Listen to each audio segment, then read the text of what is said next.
Hey everyone, Elizabeth here, Dandysoap Channel with DandelionSoap.com. And today's DIY, since Halloween is over, we're going to convert this sign from the Dollar Tree. And we're going to take it and we're going to make it a Thanksgiving sign on one side for the fall. And then on the opposite side, we're going to make a snowman. So, follow me to the craft room and let's get started. Some of the items that you will need, and you can take a snapshot of this, is some various Waverly chalk paints or chalk paints, a Sharpie paint marker if you like, or you can use a Sharpie fine point magic marker, and some various sticker letters. These came in 6 sheets from Walmart. Now for my autumn one, I have used a variation of colors. This particular color is the Maize Waverly chalk paint. This, of course, is the truffle, and I've also shaded with the truffle. This one, of course, is the pumpkin in the Waverly chalk, and this one right here is actually vintage teal chalk paint that's by Folk Art. And I've shaded with the truffle on all of them, and I've used the actual Sharpie fine marker in order to detail my pumpkin. So the lettering is of the stickered adhesive letters, vinyl letters that I got from Walmart. So this is the autumn one that I've come up with. Let me see. It almost looks store-bought because the Sharpie fine marker can make really fine lines, and that's just another way that you can go about getting some extra detail into your pumpkins. And that, like I said, it looks store-bought. Okay, on the opposite side, I have base coated it white from top to bottom, and we're going to be making him a hat. So get your glue gun ready, and we'll be making a hat for him and putting a little detail on that and putting him a scarf on there too.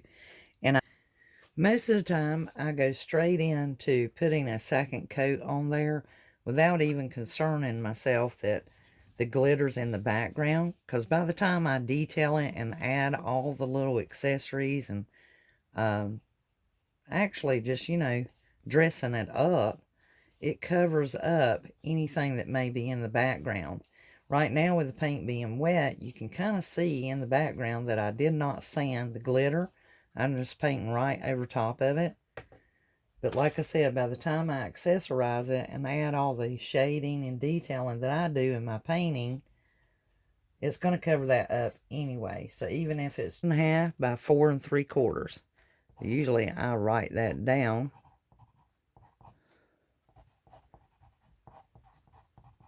And then that way I know what to cut my pieces with. So next thing we're going to do is we're going to get out our foam core board.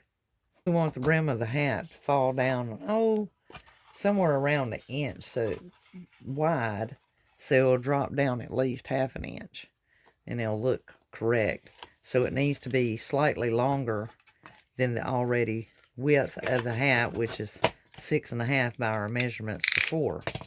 So about like 8.5 for your brim of your hat. Voila! It just cuts it right through. Make sure you close up your blade.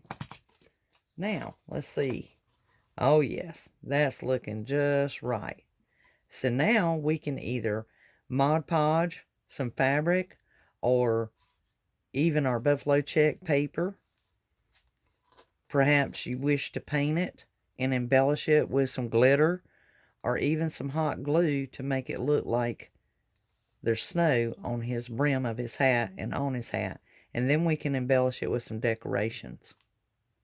So I think, let's see, we can just do some, some kind of staging here to see which one we like the best. To the subject, you can write on your pieces, hat, snowman, and you can label this, like give this a number, so that when you are putting your decorations up, or you may just go, you know, so that you can mark this for later to put on this after Thanksgiving and you want to change over to Christmas, and just maybe give this a number or a letter, and give your items or accessories numbers or letters to match your piece. So that way, if you wrote the number 1 up here, and then Snowman's hat number 1, then you would know that that's the piece that goes to your number 1 two-sided signage. And then that just an easier way for you to keep up with it, and you don't have to overthink it. Just when the season comes around, you get everything out of their tubs and bins where you've stored them, you'll know what accessories go to what, because during Thanksgiving, you're not going to have the snowman's hat attached to him. It's just not going to look right. So you would want to leave this in the bin that you've got it stored in, or plastic. Decided to just go ahead with hot glue and glue that on. And I'll try to remember to put a link below for those of you who order online and are not in-store shoppers. It just works better for you to order it online, to have a good, strong, really well working hot glue gun. I don't know that all the Walmarts carry the same exact glue gun, but in the area I'm at in North Carolina, the AdTech is this white glue gun. And like I said, multi-temp, and it has truly, truly worked exceptionally well. I've been very, very pleased with it. Not all that you can, or if you want to actually get your sign down and just make sure that you're getting it where you want it. And this, so that I don't have to glue it directly to my sign, and I can use it. I will be numbering my project, as well as, you know, giving it a number so that I know which one is what. And then I'm going to actually use some Velcro on this and Velcro it to my snowman. That way I can take this on and off, and it's not going to interfere with my other side. I'm going to call mine Charlie, the snowman. And I just want to kind of do like a dry brushing. So as you can see, I put paint on the brush, and then I'll wipe the paint right off the brush, right into the jar. I'm really bad to use my jar. And where I haven't like done that just like totally perfect. And so maybe I want to frosty his hat, and I'm just going to go upward angle, and then you're just going to kind of rub it out, so to speak. But on one side at an angle, you'll make it look like you got a little more snow frosted on his hat than he did the whole side, because usually snow blows, and so it don't really, it's not even. So don't feel like you got to be even Steven on this. Frosted down on his hat. Just make him look cute. Best way to do Velcro is take the sticky back off of whichever side you want to place against. Put it together. Remove, if you're going to glue it, now would be the time to glue it and asphyxiate it in place on your project. Since yet, I'm going to give Clyde here a scarf. Just take and lay it there and see where you want it. So you want it here. Here's another way you can do it. Take and roll it backwards and just pull a little slip knot through there. Or not a slip knot, but a knot. And don't pull it tight on the fleece just yet until you lay it up there and make sure it's right where you want it. And then you can snug it up just like tying a tie. Okay, so that's where we want it. Is go down here. And I love fleece. I love working with fleece for this purpose. You can cut it, and you're not going to get this ravel and frizz that you would with other fabrics and so forth. You can even tie little knots in that. Might have to cut it up a little bit further if you want to do that. Like tie little knots in it just like the ones you buy in the store. And since we're using the Dollar Tree scarf, fleece scarf here, there's no worry about, oh my gosh, I'm going to mess it up. No, you're not going to mess it up. And just do the same thing, tie little knots in these by just doubling them around, pull it through. Just make it look a little, less plain. And sometimes you just do it just to manage the length of your scarf. Sometimes for little kids and stuff, you buy a good scarf on sale. It's just too long. And this is just a little trick to shortening the length, believe it or not. Even though technical difficulty, we run out of glue. Oh, let's hurry and get the glue. I can on where my eyes should go and where my nose should go and where my mouth should go. Whenever you're doing signage like this, take your first two fingers and make the peace sign. A peace. And place them right in the middle. Just right there in the middle. Then take a pencil and just kind of trace your fingers like you did in school. Okay? So peace sign and trace it. Now, keep your peace sign and turn it either left or turn it right. If you're put your fingers there and take your pencil and draw your line, keeping your peace sign, turn it to the left or turn it to the right, whichever. And that will find you your nose. And then still using the peace sign, find the middle below the mouth. And if you want to, the extension of the mouth is not going to go beyond the eyes, so you can still use the peace sign. So if you use the peace sign and find the mouth, and then turn so that your peace sign is laying beside each other, and it shouldn't extend too much further than the eye, okay? So you can kind of make you a little circle, and then you can turn it this way and do you another little circle, and then you can give him a smile. So you can actually see if he's smiling or if he's frowning. So just by doing the peace sign. So remember, when you're making the eyes and the nose and the mouth, use the peace sign. I want him smiling, so I'll bring it up closer at an angle. As long as you keep the peace sign, and see, you can see him smiling. You can actually see that. I'm going to attempt to do his eyes with my black paint marker. And these things are just the dream. Absolutely the dream. I love my Sharpie paint markers. And if you're not already using them, you're definitely going to want to start using them. These things are just awesome. And real fast, you can have it painted in just a jiffy. I know these aren't perfectly round, and one is bigger than the other. And that always happens to me. I should have picked something that's more round and like a bottle or something. But you get the idea.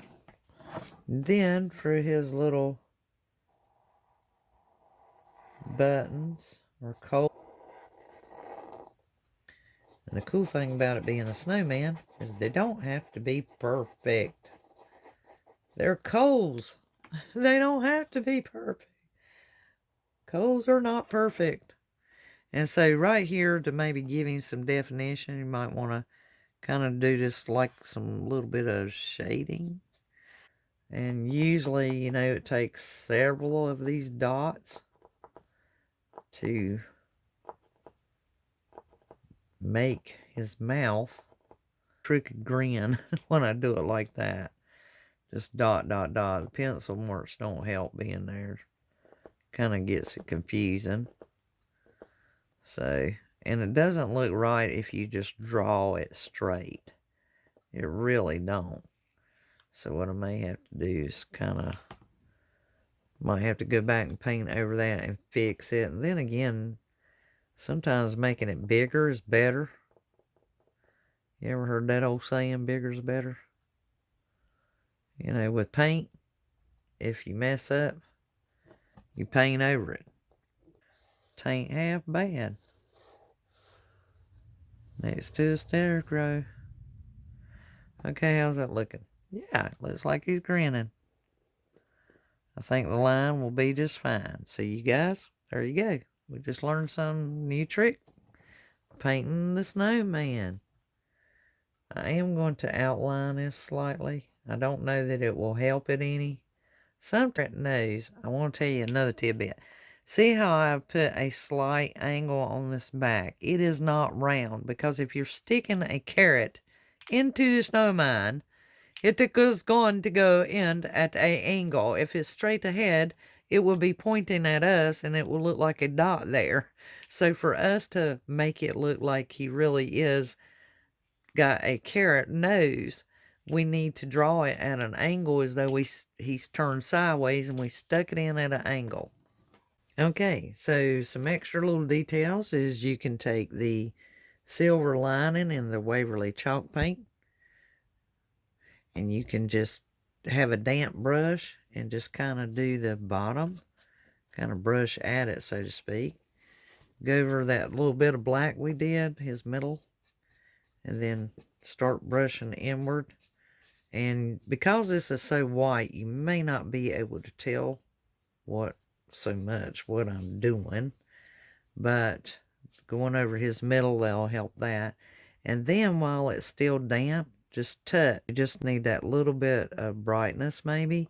You can take the paintbrush tip of the paintbrush and dip it in your paint just a tad, and you can just make a dot. Just a small dot. Don't go crazy. Just a dot. And that will brighten his eyes up a bit. Black marker, and then go back over it with the carrot again, just so it has that little bit of line to it. And then this silver lining is real good about kind of giving it that worn look. See how that just the messier the better. And it just kind of calms everything down a little bit. I'm going to drag the rest of that silver across there. Then you can kind of just brush across that. And see how I'll go in circles. You don't have to, it's not an exact science. You don't have to be perfect on this. The more rubbing and so forth, the more worn and ready he looks. Just kind of give him a little bit of something so he's not so bright. Okay, and here we are. So this concludes our two-sided, both fall with our Gather, Harvest, Blessed stacked pumpkins, and lanterns for Halloween, to Thanksgiving or fall decor with our signage, to a snowman. And so this concludes our DIY project on using our Dollar Tree signage 3 different ways. And this is definitely a 2-for-1. This qualifies as a fabulous 2-for-1 by Dandelion Soap. So you guys, if you like these videos, please subscribe if you haven't already. Share it with friends and family or anyone you think that may be interested in doing their own DIY crafts. And if you will, please hit that thumbs up and like my video. If you viewed it at all, please like it. That helps me get further up in the ratings so that more people will see some of these crafts that we do. And don't forget to number your signage and remove your hat so that when you're using it for Thanksgiving, that's what you get to see. But give me a thumbs up. And until the next DIY, you guys have a very, very crafty day.